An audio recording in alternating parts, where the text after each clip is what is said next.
Oi, nono ano. Espero que vocês estejam bem, estejam se cuidando em casa. Vamos para mais uma aula de história. Na aula de hoje eu vou iniciar com a correção da atividade que eu deixei para vocês na aula anterior. Essa atividade está na página 31 do livro didático. Essa atividade eram 3 perguntas. Eu coloquei aqui sugestão de resposta para as 3 perguntas, porém, como são questões descritivas, vocês podem responder com as palavras de vocês. Aqui é apenas uma sugestão mesmo. Então, vocês podem pausar o vídeo para realizar esta correção. A nossa aula de hoje, nós vamos continuar estudando a Primeira República do Brasil, de 1889 a 1930. A nossa habilidade é compreender os impactos da formação de um regime republicano no nosso país e seus efeitos na organização política e econômica. Muito bem, na nossa aula anterior nós estávamos estudando o início da Primeira República no Brasil, que seria a República da Espada, que dura um período de 5 anos. Este primeiro período teve início com o governo do Marechal Deodoro da Fonseca. O Marechal Deodoro foi eleito em 1891, seu vice era o Marechal Floriano Peixoto, porém, o Marechal Deodoro da Fonseca, ele não tinha um apoio muito forte da República Oligárquica, que via ele muito próximo de um governo monarquista. Também com a crise do encilhamento, que é a crise da produção de papel moeda, para tentar controlar a crise, que vai causar a inflação no Brasil, como nós vimos na aula anterior, também vai gerar muito descontentamento com esse governo do Marechal Deodoro. O Marechal Deodoro da Fonseca, ele vai ter um governo muito curto, que vai de fevereiro a novembro de 1891, que é quando ele renuncia. A primeira revolta que vai ter no governo dele é a revolta da Armada, que também acontece logo em 1891, porque foi muito rápido esse governo dele, como eu falei para vocês. O que foi a primeira revolta da Armada? Ela foi uma rebelião de marinheiros, liderada pelo almirante Custódio José de Melo. Essa rebelião ameaçou bombardear o Rio de Janeiro se o Marechal Deodoro não renunciasse ao seu cargo. Então ele se viu ali numa encruzilhada, onde ele não tinha apoio, um grande apoio da elite, não tinha apoio da oligarquia como um todo, e ele estava sofrendo uma pressão muito forte por conta dessa revolta. A insatisfação com o governo dele era muito grande e o governo dele era impopular. Além de terem várias denúncias dele estar trabalhando junto com governos, junto com grupos, monarquistas. Então, esse governo dele, ele já começou muito complicado e ele termina com a abdicação, né, do posto de presidente. Então, o Marechal Deodoro da Fonseca renuncia, né, à presidência do país e, desse modo, nós temos o Marechal Floriano Peixoto, que vai se tornar o nosso governante. Muito bem, o governo de Floriano Peixoto, ele vai durar de 1891 a 1894 e vai ser um governo marcado pela resistência às revoltas que tiveram contra ele, tanto que o Floriano Peixoto vai ficar conhecido como Marechal de Ferro. Esse governo do Floriano Peixoto, ele já inicia de modo conturbado.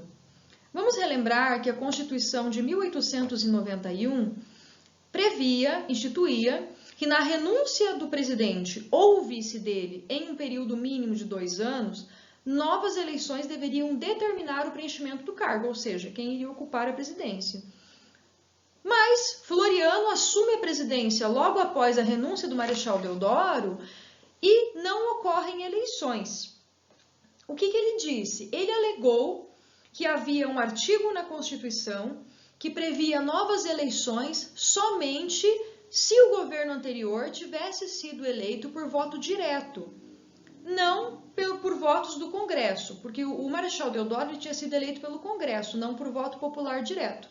Então ele faz essa alegação, assume o governo, porém já é muito questionado logo no início, né, pela forma como ele chega ao poder. As primeiras medidas de Floriano Peixoto, assim que ele assume o governo, são tomadas visando conseguir o apoio das oligarquias, da elite, que era o apoio que o Marechal Deodoro não tinha. Então ele vai atrás desse apoio para que ele não tenha a mesma situação que teve o Marechal Deodoro, focando principalmente nas oligarquias paulista e mineira. Ele vai tomar várias ações do setor econômico que vão garantir um controle inflacionário e vão amenizar o quadro da crise econômica. O presidente, né, o Floriano Peixoto, ele vai reabrir o Congresso Nacional, ele vai promover um controle da especulação financeira, vai promover o aumento de preço de alguns alimentos, o que vai gerar um tabelamento desses alimentos de valores, favorecendo a economia. Essas ações vão garantir um controle inflacionário muito maior do que se tinha e vai ajudar a economia, né, da República do Brasil. Então, ele vai ter, né, um sucesso nessa questão econômica. Ele vai amenizar bastante o quadro da crise, é uma crise que vinha desde o início, né, da República, e vai permitir uma conciliação entre militares e as oligarquias. Porém, o seu governo vai sofrer contestações. Como eu falei, desde o início ele assume sem eleição, então ele vai ser muito contestado em relação a isso. Floriano, para evitar essas contestações, ele vai afastar todos os governos estaduais que haviam apoiado o Deodoro e seu governo, para que ele não tivesse a mesma situação do Deodoro.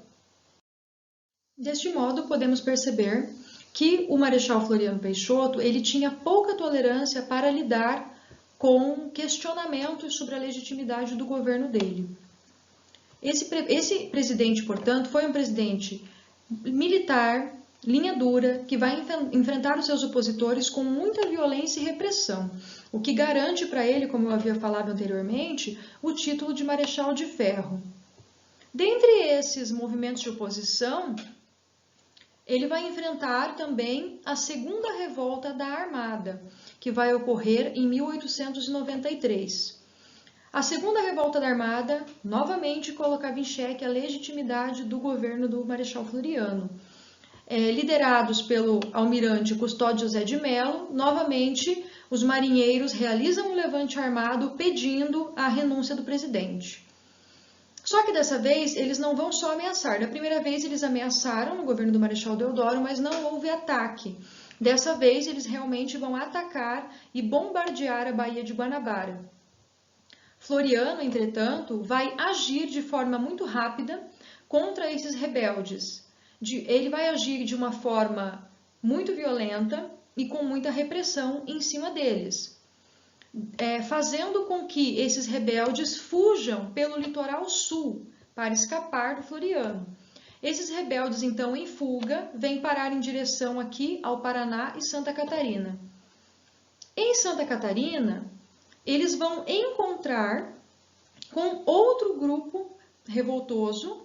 Os revoltosos da Armada, então, encontram com outro grupo revoltoso, que é um grupo que também estava fazendo uma guerra contra o governo floriano. Quem que é esse grupo? Os federalistas do Rio Grande do Sul. Federalistas do Rio Grande do Sul, pertencentes ao Partido Federalista, que queria mais participação dos estados, queria que realmente o federalismo da Constituição funcionasse no Brasil, que eles diziam que não estava funcionando de acordo. Então, mesmo com esse encontro com os federalistas, o Floriano vai conseguir ainda equilibrar, mas ainda, como eu falei, sempre de uma forma muito violenta e repressora. A batalha final entre o Floriano e esses grupos revoltosos vai ocorrer na Ilha do Desterro, que é o momento que as tropas oficiais do governo vencem os rebeldes, e, em homenagem a essa vitória, essa localidade vai passar a se chamar Florianópolis. Aqui fica uma curiosidade da origem do nome Florianópolis, que é uma homenagem ao Marechal Floriano Peixoto. Também podemos dizer que significa cidade de Floriano. Aqui é uma imagem do Marechal Floriano Peixoto. E uma proposta de atividade para vocês sobre a aula de hoje. Eu deixo para vocês um pedido para que realizem as atividades do material didático da página 37. Bons estudos e até a nossa próxima aula.